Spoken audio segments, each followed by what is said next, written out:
The lesson on solubility, factors that affect solubility, and effects of solubility. When you dissolve something, you are always going to have a positive entropy because you are mixing things together. It's becoming more random as they mix. The secret to whether something will dissolve or not is the delta H, a negative delta H, big enough.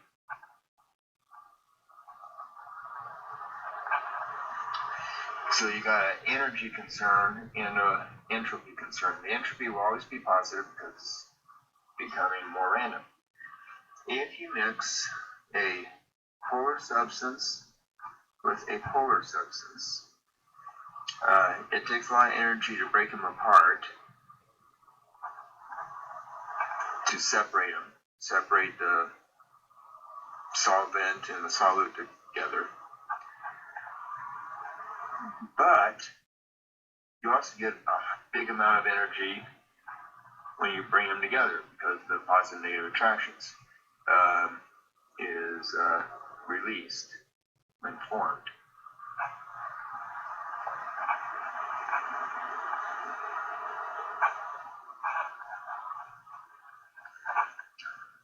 So there's a separation effect which is big, but the cost is big, but the benefit is also large. They cancel each other out, so the delta S is prominent. If you have a nonpolar substance with another nonpolar substance, you have a small amount of energy needed to break. They're the weak London dispersion forces, and when they come back together, when they mix, there's a small amount of energy because they're London dispersion forces.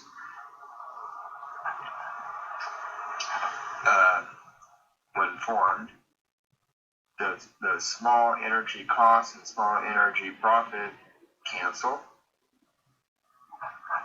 and again, the positive delta S trumps it. The problem mixing a polar with a nonpolar is it takes a large amount of energy to break the polar because they are dipole-dipole or hydrogen bonds. But there is a very low energy payoff when they combine because they are polar and nonpolar. The only common forces they have with each other is London dispersion forces. So it's released. They do not cancel. It costs more energy to break than it does than you get out of it. So the delta H is predominant. So it does not dissolve. So the general rule of solubility is likes dissolve likes. Polar will dissolve polar, nonpolar will dissolve nonpolar. Polar and nonpolar tend to not mix and dissolve each other. Factors that affect solubility is, again, the structure. Is talked about that with the energy cost. Likes dissolve likes. Another thing that will determine whether something dissolves or not is pressure, if there's a gas involved. A high pressure will put more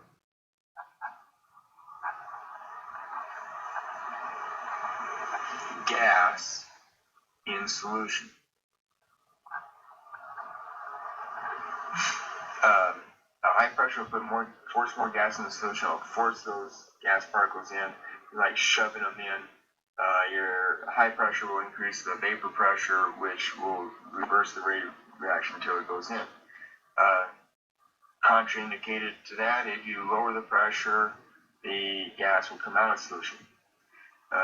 things that we talk about that would be carbonation. Opening a can of soda or pop, it will start fizzing because you're releasing the pressure above it, lowering the vapor pressure, and the gas can escape. Also, if you're deep sea diving, the bends, where the gas particles form bubbles and clog your capillaries, causing you to have cramps and possibly death. The third factor is temperature, and this is a complicated situation. If you have a solid dissolved in an aqueous solution, water, most solids, but not all, most solids will increase the solubility if you increase the temperature. There are exceptions. There are some solids that are less soluble if you increase the temperature.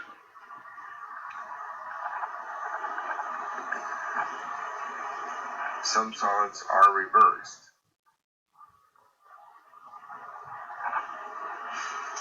There is the partial factor in this is negative delta H. If you increase the temperature and it's exothermic, you tend not to want to go that way, but it's not the sole determining factor. The only way you really can determine these things is by experimentation. But things that tend to have a positive delta H, more likely than not, will dissolve more with higher temperature. Things with a negative delta H do the reverse. The other thing that you can have is gases. Gases in water are less soluble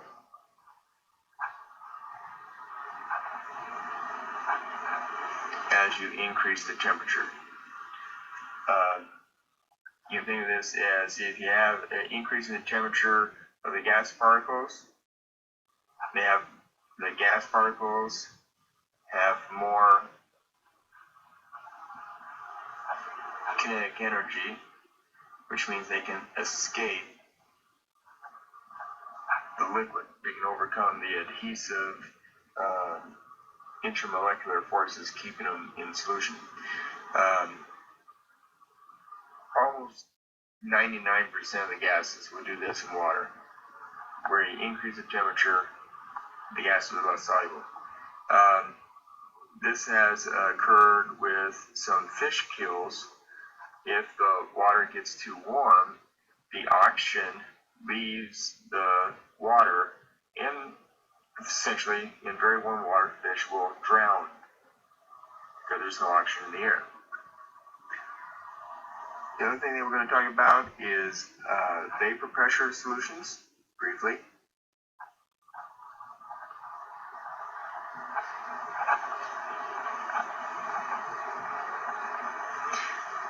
If you have a mixture, if you have a non-volatile, which means it does not want to dissolve,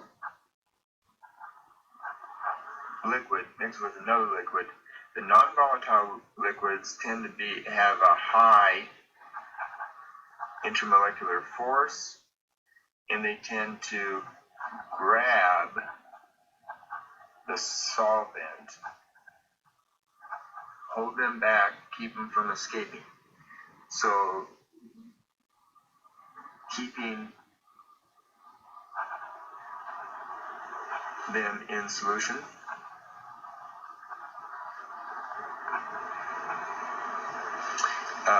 and if there's more particles in the solution, the vapor pressure in a single container above that thing will decrease.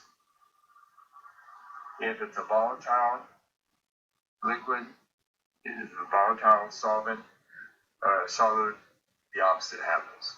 More will go into solution. And the last stuff is boiling point elevation and freezing point depression, which is linked to this up here. The boiling point and freezing point depends upon the vapor pressure. So if you have a solution with a non-volatile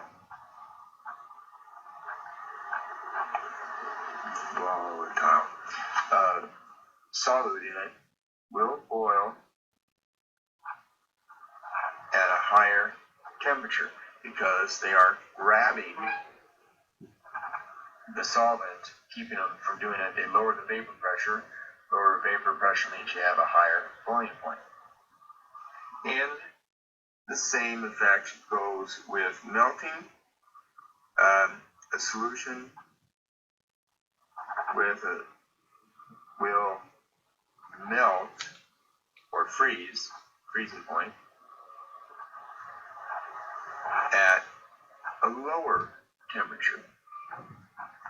Again, vapor pressure has an effect on this, plus it tends to break up the structure of the solid and the liquid, keeping it from forming a solid. It interferes with the structure of the crystal. So this one's grabbing it, and then this one's that. They both decrease the vapor pressure. You can see the freezing point depression in winter. You throw an ionic compound, usually like salt, on your icy sidewalk, and it will melt at a lower temperature. Boiling point elevation, the thing that you do there with mostly antifreeze, where you keep the water from boiling at 100 degrees Celsius. You might raise it up to 300 degrees or something like that inside your radiator. So this is ice melt. And both of these will work according to the equation delta T, the change in temperature, amount of temperature change in the boiling point or the freezing point, is equal to K, which is determined experimentally by each substance times the molality of the solute. So if this is a constant, the stronger the solution you have, the greater the temperature change, up to a point. And then you have the solute becoming the solvent if you increase it too much, and then it starts to come back down. If you have that temperature of the pure solute, temperature of the pure solvent,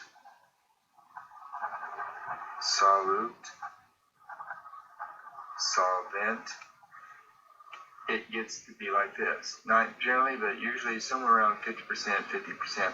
If you look at the antifreeze things, the best protection is at a 50-50% because it interferes most with both substances creating a crystal. That ends this lesson on factors of solubility.